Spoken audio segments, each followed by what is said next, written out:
Welcome to another board game review from theplayers8.com. My name's Alexander. And I'm Grant. And today we are taking a look at Race to Moscow, 1941, from Phalanx. Now this is a sequel to 1944 Race to the Rhine that they put out a few years back. Wouldn't we call it a prequel?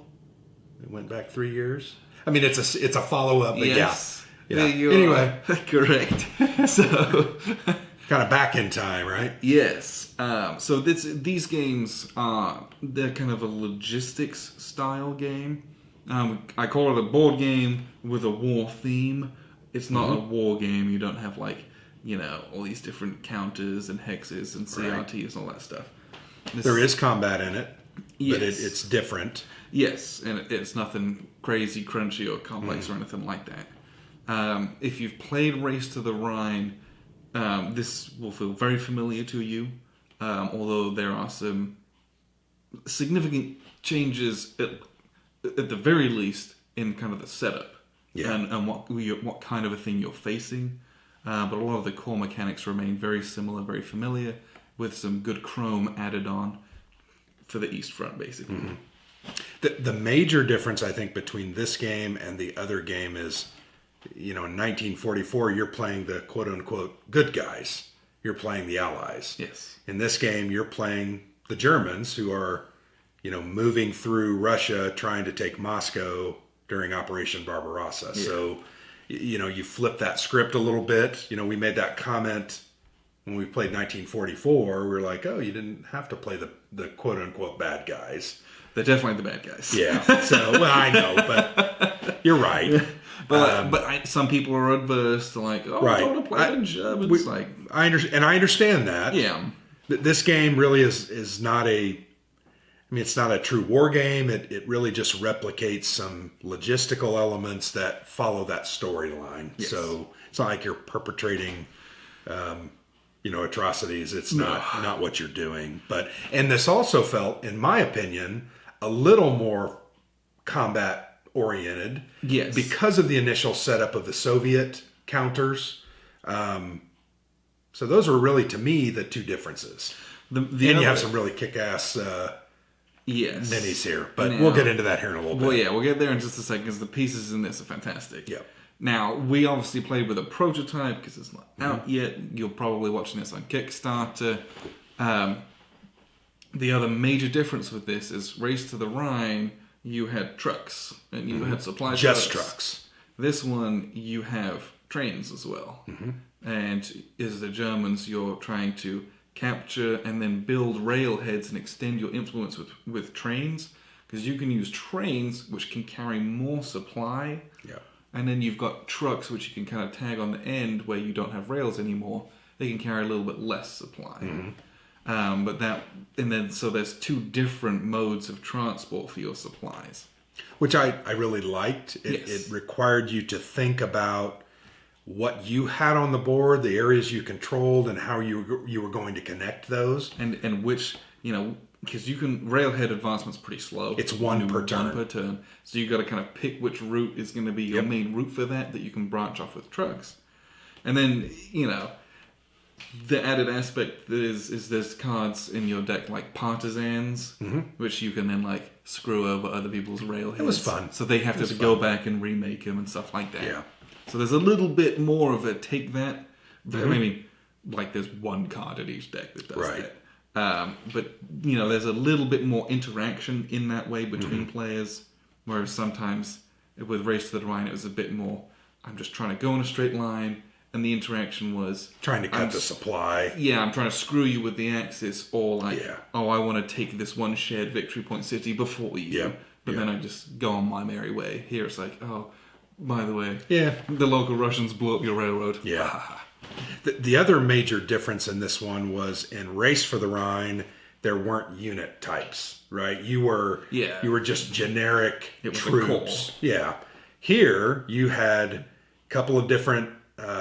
infantry armies, and actually each has different, right? I had, for instance, I played Army Group South, and I had 3 infantry armies, whereas you only had two.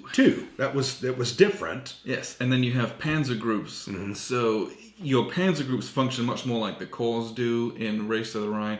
You spend a fuel, move 3 spaces. Yeah, you can move further. That's what you're using for the Blitzkrieg. Yeah, their firepower isn't different in the game. You still attack the same, but it's the movement is the big key difference. So those are like the same, but the foot armies in this are much slower. Yeah, one space. They move 1 space for free. Yep. Or you can force march them by spending a food. You can move 2 spaces. So you have to. There's a little bit more just to consider about kind of where you move guys to help actually facilitate useful movement and good strategic advancements. Trying to understand what their role is and then using them to further that effort. Yes.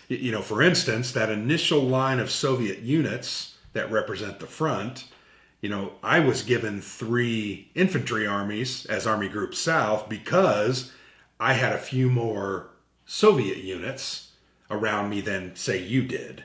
So that was a big purpose for that. They just moved 1, but their whole goal is to defeat those Soviet troops so that they can't counterattack, cut supply lines. So I really liked that differentiation. I thought it was a neat element that added some depth and also really created kind of a game within that game. How am I going to use these types of units, like you said, versus the other game? So I thought I liked that. And the one thing I would say about that, now we are war gamers, play all war games. This felt more like a war game. It did, I would agree. It's still not a war game. Right, it's still a Euro type. But it gave type. me a little bit of the flavor of that more than Race. Race to the Rhine, I'm doing a whole bunch of logistics and I'm trying to get my guys up there, and then at the end there happens to be some guys. Which represents the Ardennes and even up in the Netherlands and stuff. And you kind of like fight a couple guys and then maybe hop over the river. Right. But that's like at the end game, you have a couple extra things you have to deal with. In this one, it's literally, here's the German front, and here's the Russians, all in a long line next to each other. And it's like, fight.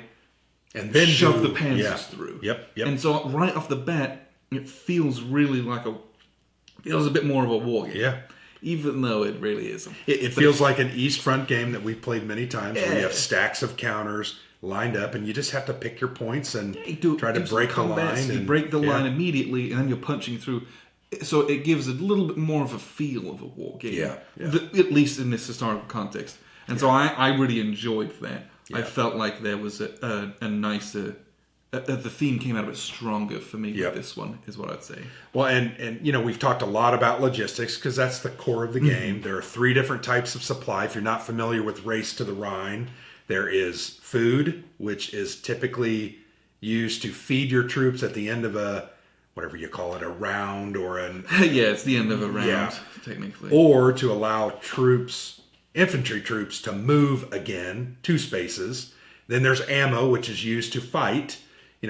When you come up against an army that is drawn from one of these cards, and I know we'll talk a little further about that, but it might say you need to discard 2 ammo crates along with an oil to defeat this army, 14th Mech Corps.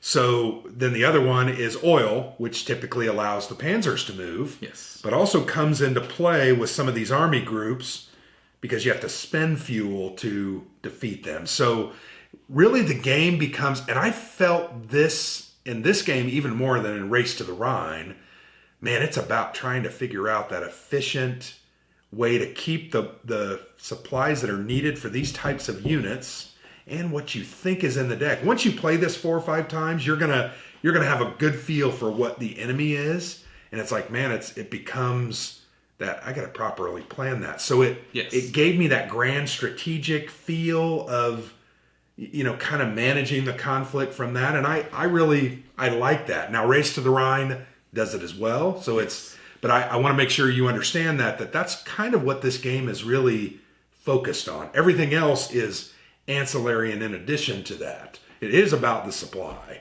Yeah, that's one of my favorite things about this is juggling which supplies you have on each of your units. There are certain points of kind of the turn where you're like, I've got time to just have just ammo and just fuel on my tanks. Right, and because you don't have to feed your guys. You don't have to feed them quite yet. Yeah. And it's how long can you put that off? It's this gamble. Pushing your luck. Before someone else is like, oh, I'm totally going to hose you in the turn. You don't have to feed your Panzers. They don't have any food. And you're like, oh, crap. Yeah. You're now out of supply.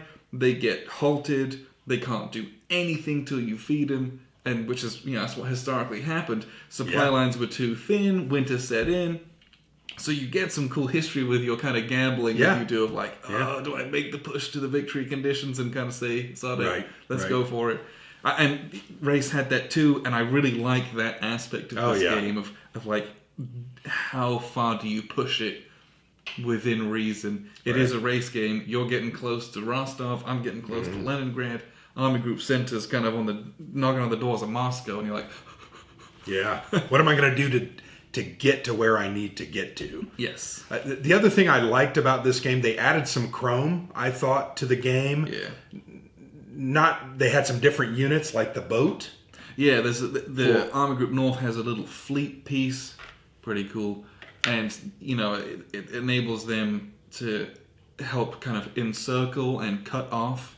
Yeah, so there's no Russian supply from those areas as well. I also like the chrome that they added with, and I can't remember what these cards were actually called. They're called OKH cards, which are like your it's like German High Command. Yeah, High Command. I don't know exactly what that stands but I liked these cards because there are 3 of them to choose from, and once you draw one of those cards or take those cards using your headquarters token, so you only get to do it once per round.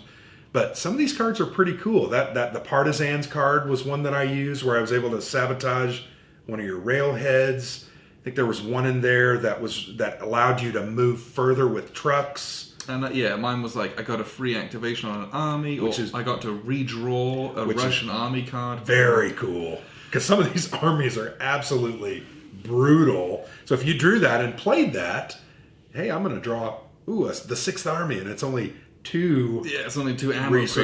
Got that. So I really liked that, but it added some cool depth and some interesting elements, and there's about 20 of those. Well, it adds some good replay, which is nice. Yeah. Because you're not going to see all of those during a 45-minute game. Some point. And so that aspect of it, that deck actually replaces your leaders and their special abilities. Yes. At least in the prototype we played. Yeah. They may change that or add that. I don't know whether they'll have the respective leaders in that. But we played and they didn't have your little special ability. You don't have Monty getting his extra supplies or whatever. Yeah. Or Patton being able to push another core. A generic commander, but you had all your support from German High Command, which it's once a turn kind of a thing. You get to choose one and you can play it or hang on to it. So that it replaces that, but it gives you a bit of more variety. Without adding clunkiness or difficulty. They're very simple cards. The other thing I liked was the enemy deck had 2 different layers or colors of cards. All the green ones were I think it was green. Green were in the top, blue was on the bottom. And as we looked at those, they definitely get a little harder when they get to the bottom. They require like a fuel. It's some of those green ones only require like 2 ammo crates to kind of destroy. You're like, oh sweet, just kind of sneak them past the man. Basically, almost all of those. Yeah, 90% of those blue ones at the bottom, it's like 3 ammo crates and a fuel. It's mech armies, and it's all tanks. So you have to have fuel for almost every single one of them. Yep. Or it's like 3 ammo crates, which is all you have. Yeah, 3 ammo crates. My gosh, that's gonna kill you. Yeah. But I really liked those additions. I thought those added some. Once again, I'll say it again. I think I've said it 5 times. Depth. It just made it feel more well-rounded. Yeah.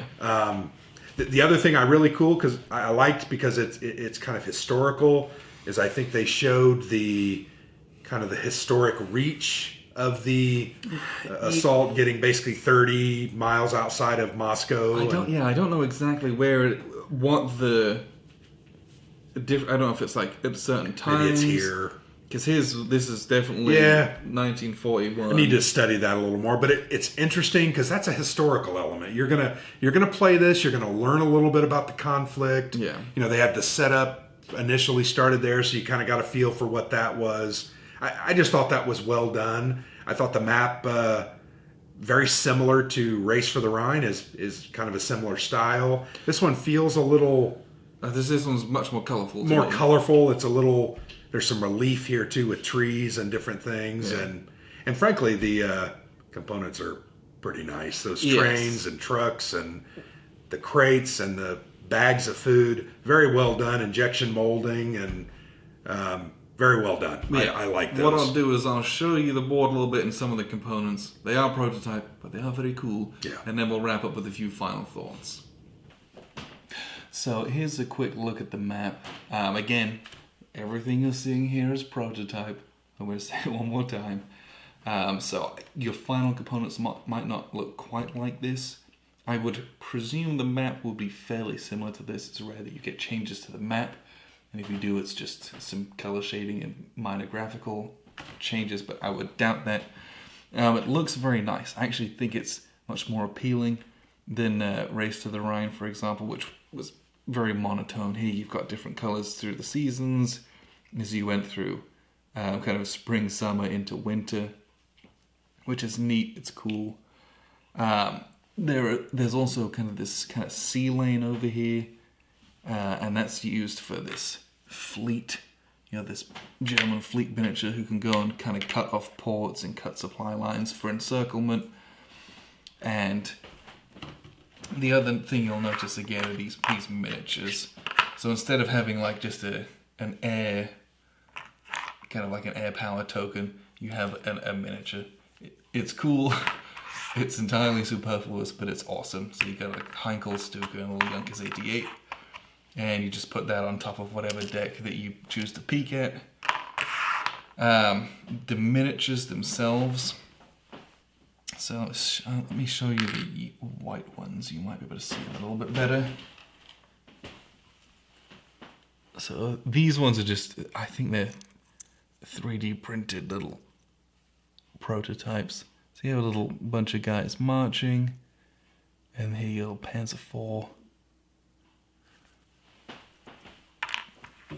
And they have slightly different rules. So the Panzers function just like the Corps do in the previous system. You spend a fuel, they can move 3 spaces, and you flip your little pursuit cards as you do that. The field armies, they just move 1 space. If you want to make them force march, you spend a food supply, put it into the little supply pile here, and they can move a 2nd space. So they are much slower, and the Panzers will and do blitzkrieg all the way up the map. And your field armies will lag behind, but they can help you. They're more like policing your supply lines against counterattacks, or they're used to kind of do some of these detours over to the side whilst you're charging onto Leningrad up here. They're going to go over and take over Tallinn, for example. So the different unit compositions. Whilst it's minor, there's 2 different types basically. You use them, and it just gives you a slightly different and a bit more of a tactical feel over the previous edition. And then again, this player's got the fleet to worry about. Army Group South has 3 field armies and 1 Panzer army, and Army Group Center has 2 Panzers and 2 field armies. So each player is going to get something a little bit different out of the game as well. And when you change to the next guy, you just get a different game, basically. You're racing on a different track with slightly different pieces, which is neat. I like the variability with that. The big thing you'll notice are the trains. And that's the big part of this game that's majorly different. So we have trucks, and each player has trucks of their own color. So this is Army Group North, and then you've got Army Group South have these kind of, I think they'll be brown, but they're kind of tan in the prototype here. So you've got your trucks that you use normally, but in between these areas that have this rail symbol on them, you can use a train instead of a truck. So you can use trains to go between all these train areas. And if you're using trains, you can move 6 supplies. So if you have a whole bunch of supplies down here in Danzig, and you want to drive them up the railroad, you can do that. 1, 2, 3, 4, and you can move a whole bunch of supplies up here. Once you get past your railhead, so my railhead ends right here, I don't have a railroad because I don't have rails here. So then I start have to using my trucks, and trucks can only move 4. So you'll end up leaving a couple of things behind, moving up 4 supplies to try and get all the way up to Leningrad.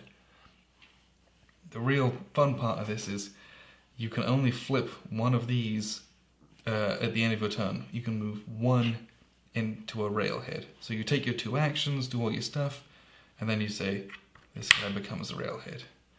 So it's slow progress, but over the course of the game, you bring your railhead so far so you can move a bunch of supplies, and then it's kind of distribute them as best you can once you get there. And this, it just reminds me a lot of different East Front games where that's exactly what you do for supply. It's, I trace a supply line back to a railroad and then all the way back to Königsberg or whatever, right? That's how those games work, and this feels a little bit similar, and so it just reminds me more of a war game that I'm familiar with as well, from just some of these little nuanced pieces. The other major difference in this is you don't have leaders anymore. You're just kind of a generic commander, but instead you have this deck of cards from German High Command. You can flip your Army Group North HQ counter, and you can there's a display. So you'll have 3 of these cards on display, and you can pick any one of these 3 that you want. And they all do different things. You get use air support on this one. This one you hold in your hand and into the controlled port. So if you control a port, you can dump these 3 on there. So it's free supplies. Super awesome. And then there's Pioneers. That's something we didn't see in the game, so let's take a quick look what that one does. Pionieren can be played upon army activation. This army does not have to spend additional ammo markers when entering a fortified area. Wow, that's very good and incredibly powerful. Because normally speaking, the fortified areas, like this area here's got this bunker, you normally have to ditch an ammo as soon as you move in there. If you play that, this negates that. You bring your Pioneers along, they can kind of blow up the fortifications, use flamethrowers, using dynamite to get the defenders out. So these are really neat, and this little hand symbol means you hang on to it for whenever you want to use it. But, you buy one of those, it refills. Now your opponent's like, ooh, I might be doing that. It cancels the partisan card effect. So if someone puts plays the partisans on you, the partisans card means they can just pick a railroad and blow it up, which sucks because of how hard it is to get those and how slow it is. But if you've got the Sicherungsdivision, you just ignore that, and their card is wasted basically. So there's some neat little card play extra with those, and it basically just takes the place of your leader's one special ability. But again, it adds a little extra layer of fun, frankly, and a little extra layer of tactics of which one of these things do I get and when and how do I use them. So there are little extra bits of chrome like that in this game, which make it just a little bit more flavorful and a really good time. So what we'll do is we'll just wrap up here with a few final thoughts. So that was a look at the board and just some of the components. Now, components-wise, it is a prototype. You have to remember that. Yeah. They'll change it. They'll add more. Phalanx makes excellent components. Let's not kid ourselves. The original Race to the Rhine had like wooden meeples and stuff. These look like they go on the route of plastic, which is very, very cool. Very nice. And those might be those may be a stretch goal. I'm not sure. Yeah, I don't know how that aspect's going to work. We're shooting this obviously 2 weeks before the campaign, but whatever it is, it will be very cool. Yeah. What we have to play with was very fun, and usually that's a pretty good indicator that the components will be very good quality when you get the final product as well. Well, a lot of times we judge a game by whether we want to set it up right away and play it again, and I want to do that here. Yes. I feel that draw to try to play this and feel these strategies out. And the cool thing is, it's set up such that you can play it, I think, 1 to 3 players. Yep, there's a full solitaire mode, which is, again, not complex. You can play it 2 players, which is what we did with this one. You can play it 3 players, which we played race with 3 players. Yeah. Which is fun, but you don't lose too much playing with 2 players, I don't think. No. Other than having fewer people to play against. Yeah. That's all. Well, and the cool thing about the 3 different, basically tracks, I'm going to call them, they each have a different set of strategies because they use different pieces, like the boats versus, some of the, it's different. Yeah, Army Group Center has 2 tanks and 2 foot armies. Right. So they've got the Panzers, but they got to take Moscow, which is very, very heavily fortified. It is. So they have looks like the Maginot Line. Have a totally different kind of outlook from what we're doing. But it's interesting. Their track's pretty narrow. I mean, really, it runs kind of from here to here. Look how wide that one is, and yours actually was fairly narrow too. Yes, but you had to kind of veer off to the and I'm going like there. Around the coast. Yeah, doing some different bits and pieces. The reason I bring that up is I think you can play this multiple times with each army group, and you're going to get a different experience. Yes. So there's some replayability there, replayability with these OKH cards. I just think that's a hallmark of a game you're going to pay $70 to $80 for. You want it to be replayable. Yes. You don't want to play it 1 or 2 times and feel like, I got everything out of that. Supply was very tough in this one. You started with a lot in your groups. Yes. But man, in the reserve, you only had 3 to start, but then you put what you use what in there to move spend and fight. Goes in there, but you have what I felt was a somewhat tighter cycle. Yes. Everything's kind of in there, which that was very interesting, especially in the early game. You've got all this stuff, and you kind of you spend it, and then it doesn't feel like there's as much there. Yeah, I felt as in Race, it was kind of definitely here's all this stuff, and then it's gone, but you fill it back up again. Yeah, just I think they've done kudos to them for taking the system, evolving that system, and really adding some I thought cool chrome that makes it fun and replayable. Yeah, it's definitely an evolution of the system. Mm-hmm. I had a great time with it, and I'd want to play it again. So that's how I feel. Definitely would love to play it more with more people as well. Yes. 3-player game like this would be cool to have with 3 players. We just didn't get a chance. Yeah, in my opinion, race games typically the more the merrier. Yeah, because having more people makes it more. I don't know. Yeah, usually that's a good thing in those kind of games. So I had a great time with this one. This is Race to Moscow 1941 from Phalanx. Check out the Kickstarter. You'll get a very good price on Kickstarter, most likely. Yeah. They usually have a really good deal on it. If it's something you're interested in, you can play this with a lot of different types of people because it's not a heavy, crunchy war game. No. It is a kind of a point-to-point supply game that happens to have a good war theme on it. Yep. If you are a heavy war gamer, this is a light war game, and it gives you some flavor whilst being able to play it with a lot of different people that you maybe couldn't get to play some of your other Barbarossa games. Right. So I appreciate you guys tuning in. Race to Moscow 1941. I've been Alexander. And I'm Grant.